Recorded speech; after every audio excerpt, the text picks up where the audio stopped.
Next topic आपका है measure of dispersion. जो पीडीएफ सुनैना मैडम ने भेजी है उसके अंदर से आप कर लेना, उसमें बड़े अच्छे से गिवन है what do you mean by measure of dispersion. इससे पहले आपने मीन, मीडियन, मोड वगैरह किए हैं और right A note on geometric mean and harmonic mean के क्वेश्चन। उसके बाद आ जाता है what do you mean by dispersion. क्या होता है? डिस्पर्स हो जाओ, अलग हो जाओ, है ना, इस तरह से। यानी कि डेंसिटी ऑफ पॉपुलेशन हम चेक करना चाह रहे हैं, वेरिएशन चेक करना चाह रहे हैं। यानी कि dispersion is the measure of variation of item. यानी कि देखो, एक जो सीरीज है हमारे पास, देखो सीरीज है ये देखो एक्स सीरीज़ गिवन है जिसके अंदर 10 10 10 10 चार बच्चों को 1 2 3 4 बच्चों को नंबर डिस्ट्रीब्यूट किए हैं 10 10 10। ठीक है। अब इसकी जो रेंज निकालेंगे, रेंज का मतलब क्या है? स्मॉलेस्ट वैल्यू और ग्रेटेस्ट वैल्यू। तो ये दोनों ही क्या हैं? सेम है, 10 10 है, तो इसकी रेंज क्या होगी? 0 हो गई। अब एक सीरीज और देखो आप, एक सीरीज हमारे पास है 1 है, 9 है, 8 है और फिर है 10। ठीक है। इन चार बच्चों के नंबर ऐसे आए हैं। अब इसकी रेंज हमारे पास 10 और 1, लार्जेस्ट वैल्यू और स्मॉलेस्ट वैल्यू में अगर हम डिफरेंस देखें तो रेंज क्या हो गई हमारे पास? 9 हो गई। अब आप इन दो सीरीज़ में देखो कि ये तो क्या है, रेंज 0 है, तो सब बच्चे खुश हो जाएंगे, सेम टाइप के क्वेश्चन इनके मार्क्स आए हुए। और इसमें देखो, एक बच्चे को तो बिल्कुल लिस्ट वैल्यू मिली है और एक को लार्जेस्ट मिली है, दो को इस तरह से मिली है। यानी कि डिस्ट्रीब्यूशन किस टाइप का है? ये डिस्ट्रीब्यूशन वेरी नाइस, इसको हम बोलते हैं डिस्पर्सन। कि ये किस तरह से डिस्पर्स है डेटा, क्या यूनिफॉर्मली डिस्पर्स्ड है या रैंडमली बहुत ही अलग तरह से है, जिसकी लिस्ट और ग्रेटेस्ट वैल्यू में बहुत बड़ी रेंज है। ठीक है। हम चाहते हैं कि हमारा जो है यूनिफॉर्मली डिस्ट्रीब्यूटेड होना चाहिए डाटा। तो इस बात को चेक करने के लिए वी विल रीड डिस्पर्सन। ठीक है।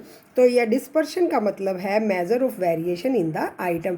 कितनी वेरिएशन है, इस बात को हम डिस्पर्सन से समझते हैं, निकालते हैं।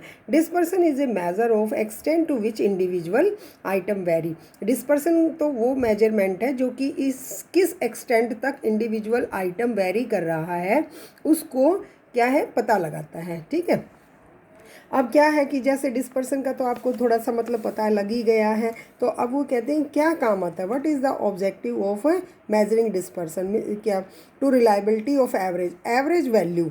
एक जो है डेटा, उसकी एवरेज वैल्यू क्या है, उसका डिस्पर्सन ज़्यादा अच्छे से उसकी रिलायबिलिटी को बता सकता है। रिलायबिलिटी को बताने का मतलब, अभी आप ये देखो 10 चौके 40 हो गया। एक्स बार क्या आ जाएगा? 4 से हम करेंगे, इसका वैल्यू आ गई 10। क्लियर है। तो ये जो हमारे पास इसका तो एवरेज वैल्यू आ गई है 10। हाँ। अब यहाँ हमारे पास है 10 8 18 18 और 10 28। ठीक है। 28 की यहाँ 4 से, यहाँ हमारे पास एवरेज वैल्यू 7 है और ये हमारी 10 आउट ऑफ 10 है। तो किसका डिस्पर्सन ज़्यादा अच्छा हुआ?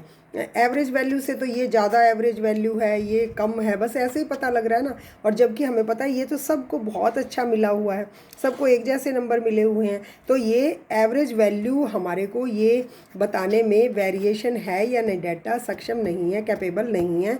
इसको कौन बताता है? उसकी रिलायबिलिटी को, एवरेज की रिलायबिलिटी को कौन बताता है? डिस्पर्सन मेजर करता है।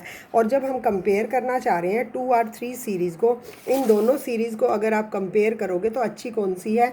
तो ये खाली एवरेज वैल्यू से नहीं पता लगता, इनकी हमें डिस्पर्सन निकालना है। डिस्पर्सन किससे निकाला हमने? रेंज से।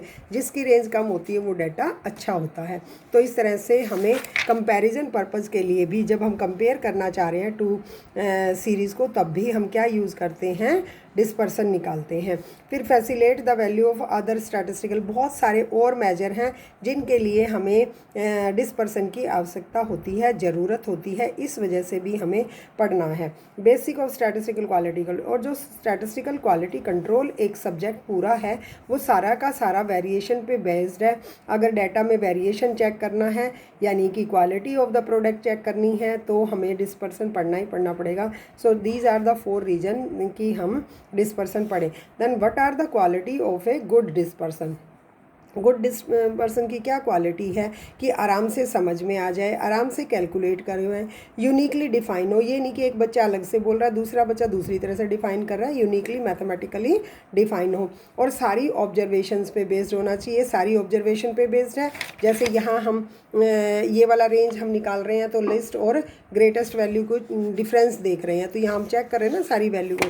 तो इस तरह से बेस्ड ऑन हमारा क्या होना चाहिए, it is based on all observation, it should affected by extreme value से अफेक्ट नहीं होना चाहिए। एल्जेब्रिक ट्रीटमेंट का मतलब इसको हम ऐड कर सकें, सब्ट्रैक्ट कर सकें, वो सारा इसके अंदर क्वालिटी है गुड मेजर ऑफ डिस्पर्सन में। फिर है what are the absolute and relative, ये सीधा आपने बस ये करना है। What are the measurement of dispersion को मेज़र करने के लिए, जैसे सेंट्रल टेंडेंसी को मेजर करने के लिए mean median mode geometric mean था, इसी तरह से डिस्पर्सन को मेज़र करने के लिए हमारे पास है रेंज है, इंटरक्वार्टाइल रेंज है, मीन डेविएशन है एंड स्टैंडर्ड डेविएशन है। ये एक एक करके हम करेंगे। जब हमने मीन रेंज तो हमने की है, ठीक है, तो रेंज हम कैसे निकालते होते हैं, रेंज निकालने के एक coefficient of variation is also important. तो हमारे पास 4 मेन मेथड हैं जो कि हम यूज़ करते होते हैं। 4 मेथड यानी कि 4 फार्मूले हैं जिनसे हम डिस्पर्सन निकालते हैं। ओके, नेक्स्ट हमारे पास है रेंज। अब इसी मेजर में से, मेजर का मतलब क्या है, जिससे हम उस चीज़ का पता लगाते हैं, तो रेंज हमने निकालनी है। तो रेंज हमारे पास सिंपलेस्ट वे है कि लार्जेस्ट वैल्यू माइनस में स्मॉलेस्ट वैल्यू को डिफरेंस कर देते हैं। जिस सीरीज़ की कम रेंज होती है वो अच्छी होती है, जितनी रेंज बढ़ती जाती है वो सीरीज उस दूसरी के कंपैरिजन में बेकार मानी जाती है, वैरिड होती है वो। ओके, नेक्स्ट इसी के अंदर ये हम ज़रूर पढ़ते हैं जहाँ हमने लगाया कोफिशिएंट। कोफिशिएंट का मतलब है कि ये हमें इसको हम मेज़र करेंगे, रेंज को हम कोफिशिएंट की हेल्प से मेज़र करते हैं। जी किसी भी सीरीज़ का, 2 सीरीज़ की कोफिशिएंट जिसका कम होगा वो वाली वैल्यू, वो हमारी सीरीज़ ज़्यादा अच्छी होती है। तो coefficient of range, coefficient word निकालते हैं। कोफिशिएंट का मतलब it is independent of unit. Litre हो, मीटर हो, एक सीरीज़ लीटर की, एक मीटर की है, तो कोफिशिएंट ऑफ रेंज में इससे कोई फ़र्क नहीं पड़ता, इसलिए हम कोफिशिएंट लगाते हैं। ठीक है, उसका फार्मूला है L minus largest value minus में smallest value, largest value plus में स्मॉलेस्ट वैल्यू। तो ये हमारे पास है। अब जैसे हमारे पास कोई भी सीरीज़ है, सीरीज़ हमारे पास ये गिवन है, तो अब इसका हमने क्या निकालनी है, find the range and coefficient of range. Smallest value इनमें से इंडिविजुअल सीरीज है, इसमें से स्मॉलेस्ट हमारी क्या है, स्मॉलेस्ट हमारी है 15 और लार्जेस्ट हमारी है 35। तो लार्जेस्ट और स्मॉलेस्ट का हम डिफरेंस करेंगे, वी गेट रेंज दिस। लेकिन कोफिशिएंट ऑफ रेंज निकालनी है हमने, तो कोफिशिएंट ऑफ रेंज निकालने के लिए हमें L माइनस एस करना है और डिवाइडेड बाय L प्लस में एस करना है। अब करने के बाद ये जो वैल्यू आ गई 0.4 आई। एक दूसरी सीरीज़ है, अगर उसकी भी हम इसी तरह से कोफिशिएंट ऑफ रेंज निकालेंगे, उसकी 0.5 आएगी या 0.6 आएगी, तो ये जिसकी रेंज कम होगी वो वाली सीरीज़ हमारी ज़्यादा बेटर होती है, वही डिस्पर्सन अच्छा होता है। ठीक है, यानी कि फिर हमारे पास और सीरीज है, और सीरीज़ का मतलब डिस्क्रीट सीरीज है। जैसे हमारे को क्या गिवन है, मार्क्स गिवन है एंड कॉरस्पॉन्डिंग स्टूडेंट गिवन है। तो अब हमारे पास लार्जेस्ट वैल्यू क्या है, इसकी लार्जेस्ट वैल्यू है x में 70। ठीक है, तो अब 70 है, स्मॉलेस्ट है 10। जो हमारे पास x होता है उसके कॉरस्पॉन्डिंग f होता है, तो x को हमने देखना है। क्लियर है, तो यहाँ से हम 60 ऐसे कोफिशिएंट ऑफ, ये ऊपर वाले माइनस किया, नीचे वाला प्लस कर देंगे। अब हमारे पास 0.75, एक तो ये सीरीज है और एक ये वाली सीरीज है, इन दोनों में इसका कोफिशिएंट 0.4 है और इसका कोफिशिएंट 0.75 है। तो यूनिफॉर्म कौन सी है, अच्छी सीरीज है ये वाली, यानी कि यहाँ पर अनबाइज्ड होके नंबर दिए गए हैं और यहाँ पर बाइज्ड होके नंबर दिए गए हैं, समझो। ठीक है, एक मोटे तौर पे अगर मैं बताना चाहूँगी। सिमिलरली अगर मेरे पास सीरीज़ किस तरह की दी हुई है, अगर हमारे पास कॉन्टीन्यूस सीरीज़ दी हुई है, तो कॉन्टीन्यूस सीरीज़ के अंदर 5 to 10, 10 to 15, 15 to 20, 20 to 25 इस तरह से दिया हुआ है और उनके कॉरस्पॉन्डिंग f गिवन होता है। तो अब हमने क्या करना है, हमारे पास स्मॉलेस्ट ये है और इसी में लार्जेस्ट वैल्यू क्या है 30। तो हमारे पास स्मॉलेस्ट और लार्जेस्ट ये देखो, ये माइनस कर दिया। अब इसके बाद कोफिशिएंट ये माइनस कर दिया, इन्हीं को प्लस करके लिख दीजिए। अब ये वाली वैल्यू है, तो इसका मतलब since the maximum and minimum of the observations are not identified तो हम इस तरह से निकाल लेते हैं। यहाँ पर जो लिमिट हमारे पास है उसी में से लिस्ट वैल्यू और उसी की लार्जेस्ट वैल्यू लेते होते हैं कॉन्टीन्यूस के केस में। क्लियर है। सिमिलरली हमारे पास ऐसे कोई भी और हमारे पास सीरीज़ है, उस सीरीज़ में भी हम इस तरह से कॉन्टीन्यूस सीरीज़ बनाएंगे। ये देखो इन दोनों के बीच में के 1 का डिफरेंस है, तो 1/2 0.5 हम घटाएंगे, 0.5 जोड़ेंगे। ये देखो 0.5 घटा दिया, इसमें 0.5 जोड़ दिया, ये इस तरह से कॉन्टीन्यूस बन गई। अब हमारे पास लिस्ट वैल्यू क्या है 19.5, लार्जेस्ट वैल्यू क्या है 16.9। इन दोनों में डिफरेंस निकाल लेंगे और कोफिशिएंट निकाल लेंगे। तो इस तरह से आप रेंज को ट्राई कीजिए।